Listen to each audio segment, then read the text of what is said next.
What do you think? Should the former vice president make another run for the presidency and challenge Sara Duterte in 2028? Okay, kung tatanungin mo ako, personal. Hmm. Yes, Gusto ko personal. Hindi bang ka naman tumakbo si tagapagsalita. gusto ko bang tumakbo si Leni Robredo? Would I look at that as a good, positive thing? Without question, ang sagot, oo. Pero, ang problema ko kasi, ilang beses na nagsabi yung aking dating boss na hindi yun ang kanya, wala sa kanyang plano. As of now, diba? Na tumakbo sa 2028. And so, to a certain extent, yung aking personal na desire, binabalanse ko doon sa paggalang naman, doon sa agency ng tao. After all, tingin ko naman, and I had a front row seat doon sa kanyang ginawa ng 6 na taon bilang vice-presidente. She has given, she has sacrificed, she has served to the utmost of her ability. Diba? Doon sa panahon na yon. So, sa tingin ko, at this point, ang pwede na lang natin gawin ay pakiusapan si Leni Robredo. Wala na tayo sa posisyon na mag-demand ng anything because I actually honestly think that she has given more than enough compared sa madaming ibang tao at iba pa mga leader na naglingkod sa atin. Pero kung tatakbo ba siya?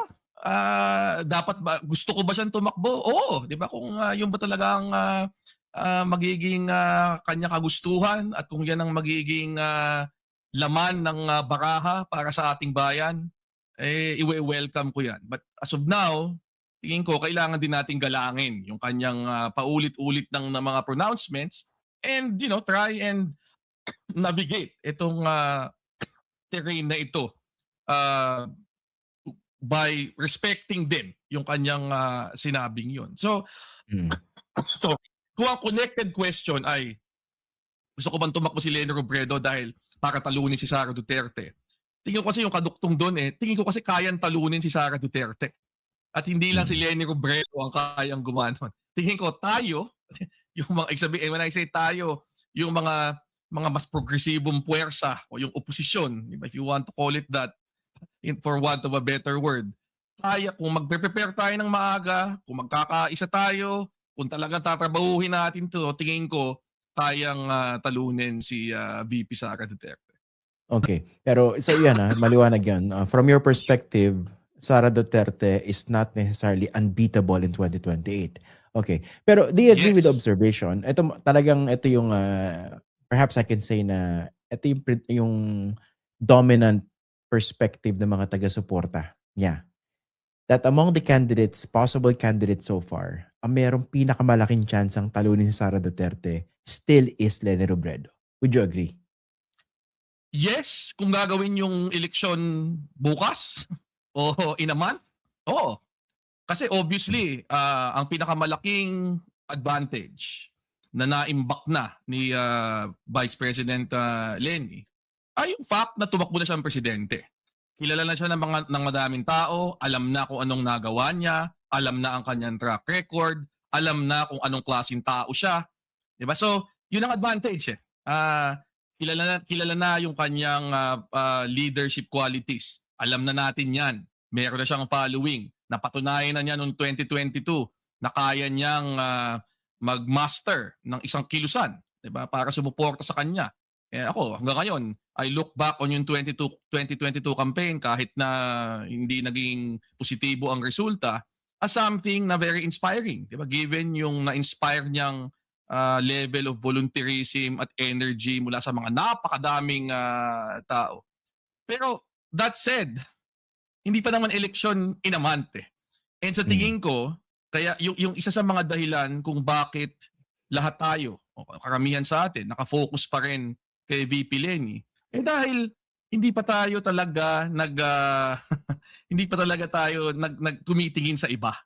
Hindi pa nagkakaroon ng pagkakataon na maghanap, tumingin, magsuporta, magpaangat ng ibang leader. Diba? Yun yung point. Very, very recent pa lang actually yung I suppose, unti-unting pag-accept sa isang segment ng mga supporters ni VP Leni na maaari talagang hindi na siya tumakbo. Yun. And dahil doon, naghahanap na ng iba. Pero by and large, yung sinasabi mong expectation na hindi, dapat siya pa rin, etc. Nakabase kasi yan doon sa fact na siya pa rin yung tinitingnan. Pero kasi, I would like to believe na hindi lang na yung nasimulan ni Leni Robredo nung 2016 na nag-create ng isang napakalakas na kampanya nung 2022, hindi lang pasentro yon sa isang tao eh. Isang prinsipyo yon, isang pananaw sa paggogobyerno, isang pananaw ng anong klaseng lipunan ang dapat meron tayo, na tingin ko kayang dalin ng isang movement.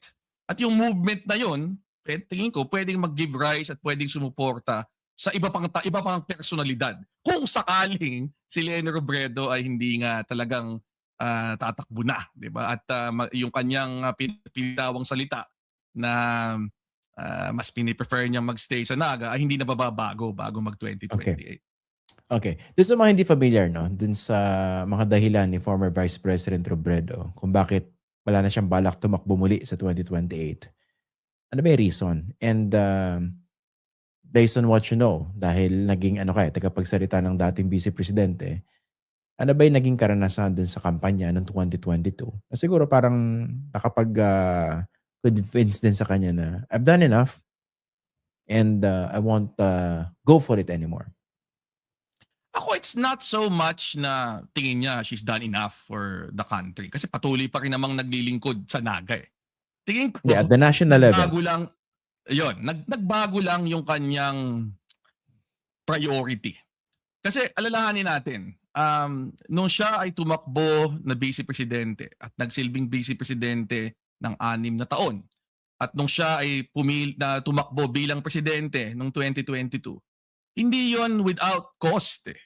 Hindi yon without cost doon sa kanyang direktang pagsisilbi doon sa kanyang pinanggalingan. At ito yung Naga, ito yung Kamsur.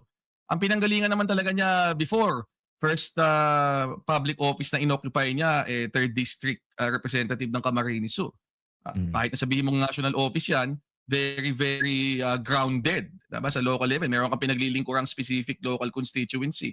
And yung leadership style talaga niya, talagang napakalapit doon sa mga taong kanyang pinaglilingkuran. So ako, sa tingin ko, yung 6 na taon na siya ay nagsilbi, yung tumakbo siya noong 2022, back of her mind, that was at the sacrifice nung hindi niya pagtutok doon sa kanyang mga constituents, doon sa kanyang mga supporters na matagal na yung kanyang mga kabayan sa Naga City. Kaya nga, yun ang naging dahilan kung ba't siya bumalik as mayor.